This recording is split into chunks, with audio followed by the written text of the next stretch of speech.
to have a compelling film, you need this cycle to play out over and over and over again. Any shot, your eye is a muscle. You are feeling it with the way your eye moves. That's like a movement. That's a muscle movement.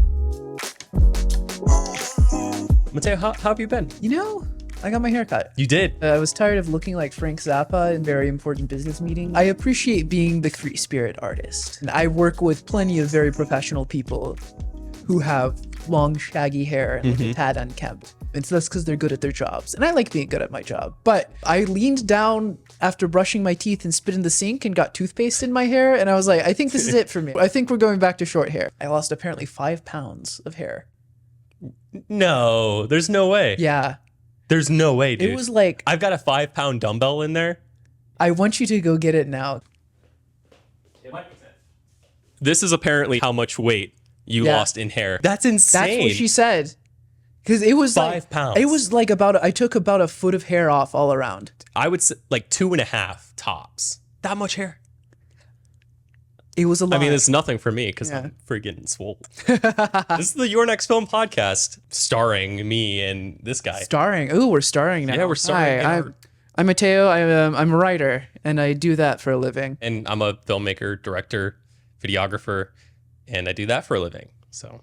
And this is the Your Next Film podcast. Do you want to give us what this podcast is about? Yes. So we were inspired to make this podcast because we felt like there was a need to really empower young professionals specifically, but also new filmmakers with the skills and the expertise that they need to go out and make their next film, which is why it's called Your Next Film. A podcast for creators, by creators. Which is cool. And so we've been doing this for a little bit, and hopefully you guys have been getting value out of it. That's the goal. Hopefully you've been getting entertainment out of it. Just enough to put this on in the background and not be bored. Or be bored. I don't care.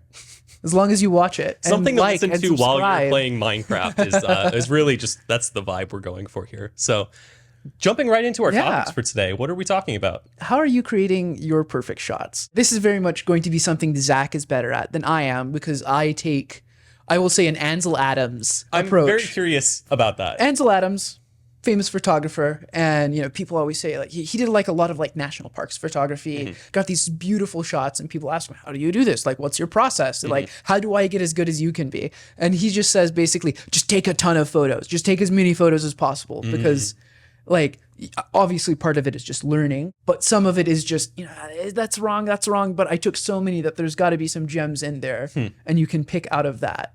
And so that's really my cinematography inspiration is I try to get a lot of coverage when I can, and I just take a lot of shots of like things that might not make it in, but I want to get that, which is not exactly lean filmmaking, which is something that we do. So that's kind of where I'm going to toss it off to you and say, that's funny. We're much leaner than like my process. So how do you do this? That's interesting. I was really curious as to what you were going to say about your Ansel Adams approach, because I saw that in the show notes and I was like, what does he mean by that? That's like the most pretentious sounding thing I've ever heard. I'm nothing if not pretentious. But no, I see what you mean. So when you are talking about visuals for film, you're kind of just taking a shotgun approach where you're just getting as many shots as you can. Yeah, I know what I want, but I'm just, do I really want this shot that might be a little more motivated over this shot that's a little less motivated but maybe artsier? And it's worked for me. But you're giving yourself options. Yeah, I give myself options, but that also is to cover for the fact that when it comes down to things in our creative partnership, I'm the writer and you're the guy behind the camera. You're directing the actors, and therefore you have a different visual insight into this. For sure. Well, there's kind of two aspects of this, because on one hand, we're talking about visual storytelling and we're talking about like visual language and film language, but we're also talking about our approach to putting together sequences of shots. And those are kind of a little bit different topics. So for me, speaking to the how do I put together like a collection of shots that I will sequence together and make a film out of, you give yourself lots of options and shoot lots of coverage. But I'm actually the exact opposite. So I like to film in a way where the edit is done in camera for the most part. Oh, so like Robert Rodriguez. Yes, but also like, did he do The Lighthouse? No, that's Robert Eggers. Robert Eggers. So the way I'd love to see Robert Rodriguez do The Lighthouse. Awesome.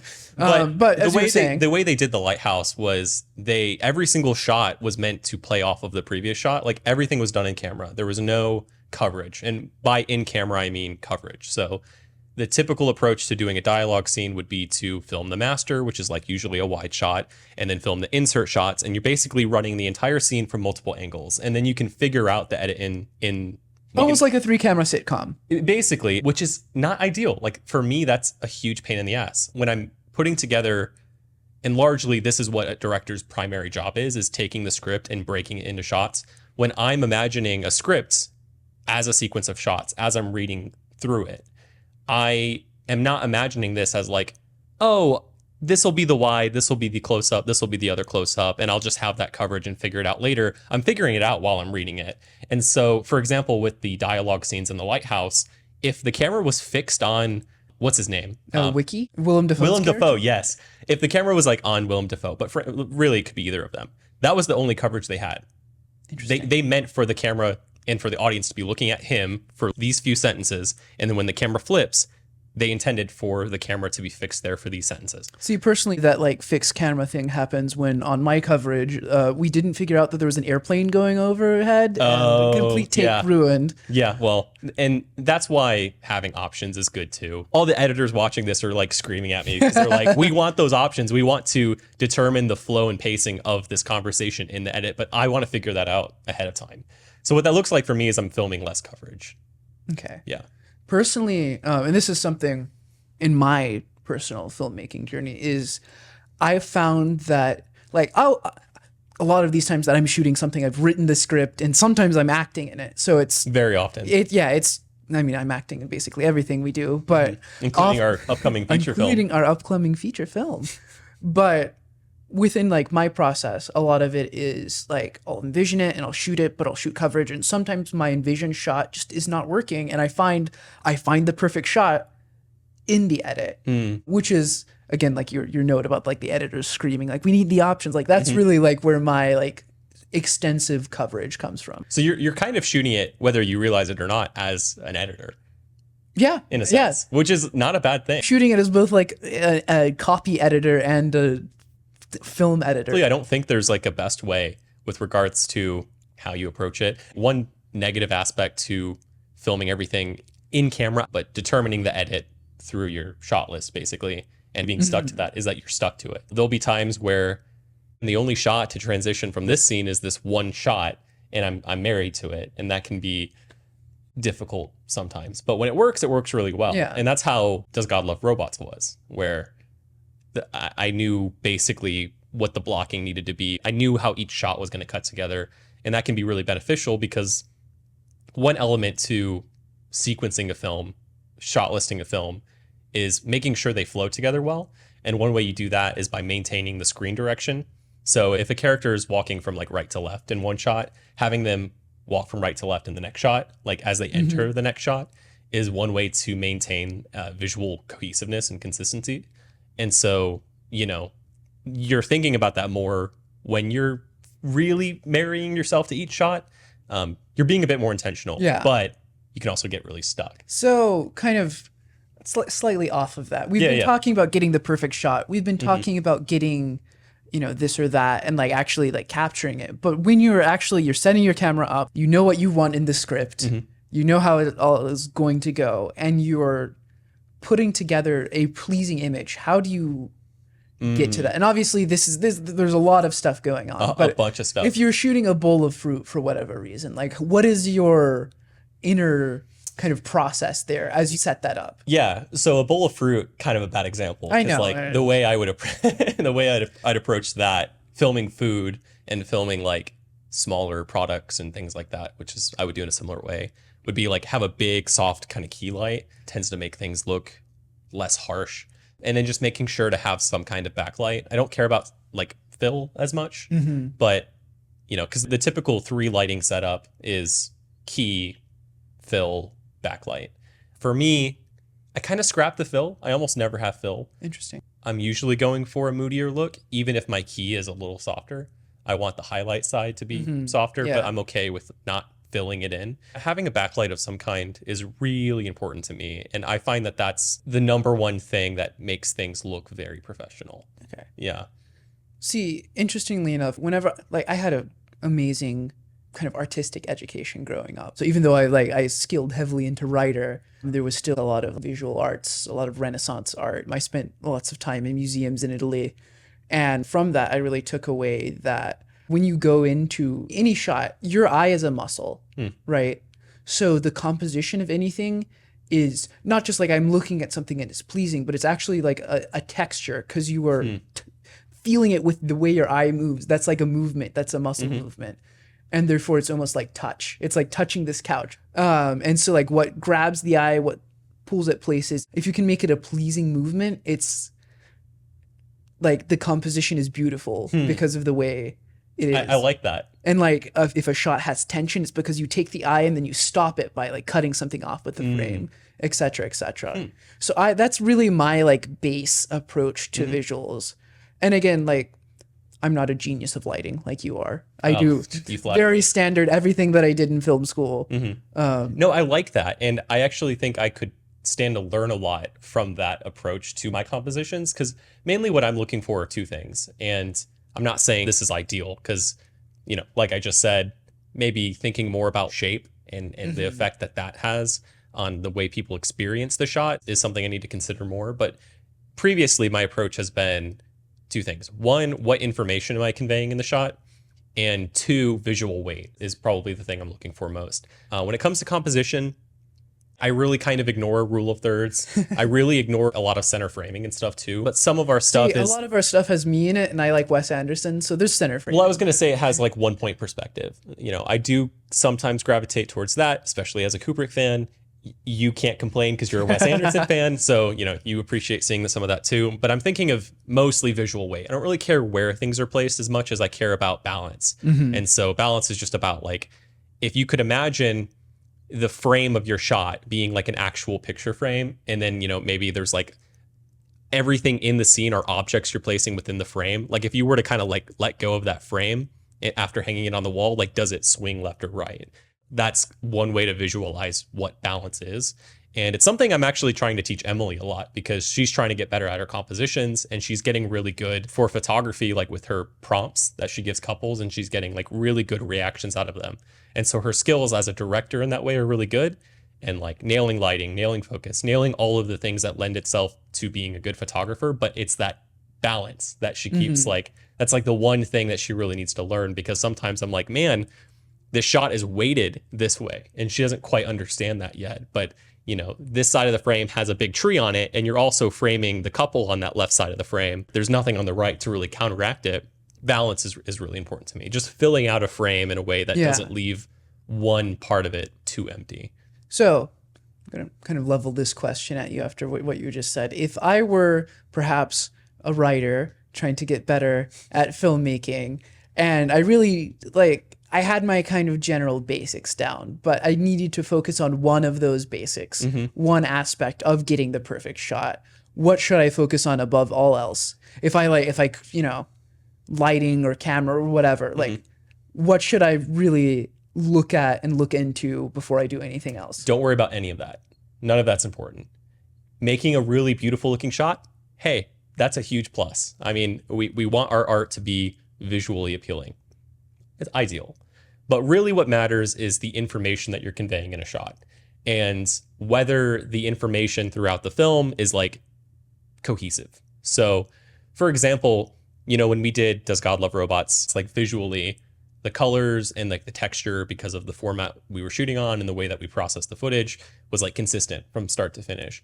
What I was focused on is the information that I'm conveying. And specifically for me, filmmaking, there's this concept of film language. So film language is basically like a hierarchy of what matters with your film. Like it tries to convert like filmmaking practices into like literary terms. I do think of it that way constantly. Okay, so would you agree, like this is how it's taught classically? Like a frame is like a word, a shot is like a sentence, a sequence is like a paragraph. Yeah. And that's kind of how information is conveyed hierarchically.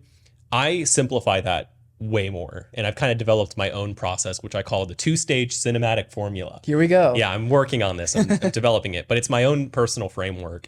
And essentially it boils film language down into two things. Everything is either a setup or a payoff.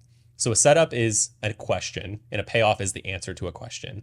And to have a compelling film, you need this cycle to play out over and over and over again. It needs to play out on the micro level, and it needs to play out on the macro level too. So setups and payoffs play out in a shot by shot way. So like one shot will be the setup for the next shot, which will be the payoff, but also serve as a setup for the next shot, which like there's Like this, dominoes. Exactly. It's dominoes is a great way to think about this, but you can also apply it to the themes of the film.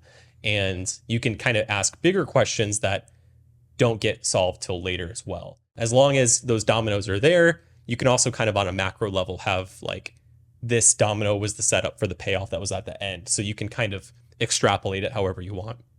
So a great example of this was implementation. We see this shadowy figure, we don't get to see who they are. And the question there, that's a setup for who is this character?